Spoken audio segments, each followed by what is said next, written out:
আবুল সরকার নামে যেই বেঈমান, যেই মুশরিক আল্লাহকে বিদ্রুপ করেছে, এর ফাঁসি, এর ন্যায্য বিচার, এর রাষ্ট্রীয় বিচার বাংলার জমিনে হতেই হবে।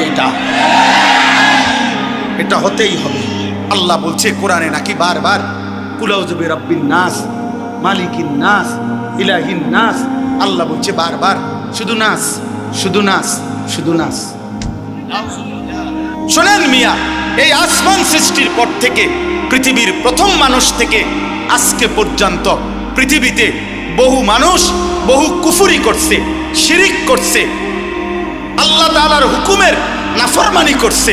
কিন্তু আল্লাহকে লক্ষ্য করে, মহান আল্লাহকে কেন্দ্র করে, আল্লাহকে উল্লেখ করে, উদ্দেশ্য করে পৃথিবীর কোন কাফের, মুশরিক, কোন মুরতাদ, কোন বেঈমান, কোন মূর্তি পূজক, কোন আগুন পূজারী, কোন সূর্য পূজারী, পৃথিবীর কোন নিকৃষ্ট কোন কাফের আল্লাহকে এত বড় কথা বলে নাই। এই মানিকগঞ্জের আবুল সরকার নামে ওই বাউল বেঈমান আল্লাহকে যে পরিমাণ কথা বলেছে, এই বেঈমান সরাসরি বেঈমান, এই বেঈমান প্রকাশ্য বেঈমান। মহান আল্লাহকে লক্ষ্য করে কোন মূর্তি পূজক এত বড় কথা বলে নাই, কোন মুশরিক এত বড় কথা বলে নাই, কোন বেঈমান এত বড় কথা বলে নাই।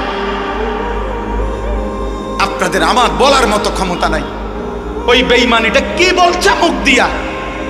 আমি এই পর্যন্ত কোনো মাহফিলে এটা বলছি কথা, এটা কিন্তু এই ওই কইছেটা কি, এটা আমার মতো বলার মতো জবান নেই।